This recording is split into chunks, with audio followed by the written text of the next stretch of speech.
मी नेहमी तेच भाज्या म्हटलं की लय कंटाळा येते बघा. आज मी स्पेशल वाटण केले आणि भाजी बनवली बघा पांढऱ्या वाटाण्याची. सगळ्याला लय आवडले घरातले. लेकरं तर खुश होऊन 2-3 चपात्या खाल्ल्या बघा एक एक लेकरू. मग त्याच्यासाठी काय केले, 4 कांदे घेतले, 3 टमाटे, थोड्या मिरच्या आणि कोथिंबीर घेतली बघा. सगळं चिरून घेतले बघा. कढीपत्त्याची पानं घ्या बरं का. आणि कढईमध्ये थोडं तेल टाकून घेतले, जिरे मोहरी आणि घेतलेलं सगळं साहित्य टाकले. आलं लसणाचं जाडसर कूट टाकले बघा. परतून घेतले बघा. पहिल्यांदा हे वाटण करून घ्यायचं आहे बघा सगळं आपलं. थोडे तीळ टाकून घेतले, थोडं सुके खोबऱ्याचं किस बी टाकून घेतले आणि टोमॅटो सुद्धा छान परतून घ्यायचं. आणि धने पावडर, जिरे पावडर आणि गरम मसाला, लाल मिरची पावडर, हळद सगळं टाकायचं तुमच्या चवीनुसार बघा.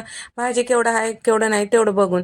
आता थोडं चवीपुरतं मीठ टाकून घेतले आणि साखर टाकून घेतले बघा. सगळ्या चवी बॅलन्स होण्यासाठी बघा. त्याच्यासाठी काय केले, सगळं परतून घेतले, झाकण लावून वाफून घेतले बघा. टमाटर छान असं मॅश होईपर्यंत. अशी भाजी बी खाऊ शकता बघा, टमाट्या कांद्याची भाजी म्हणतात बघा. पण मी काय केले, हेच काय केले, मिक्सरला वाटून घेतले बघा. आणि त्याच्यानंतर भाजी करण्यासाठी बटाटं आणि पांढरे वाटाणे भिजवलेले होते ते बी टाकून घेतले आणि कुकरला शिट्या काढून घेतले बघा. छान मॅश झालेत बघा, तुम्ही बघू शकता. बटाट्याची पोळी थोडंसं मॅश करून घ्यायचं. खडे मसाले, कढीपत्ता आणि कोथिंबीर तेलामध्ये छान भाजू द्यायचं. त्यानंतर वाटण तयार करून घेतलेलं त्याच्यामध्ये टाकून घ्यायचं.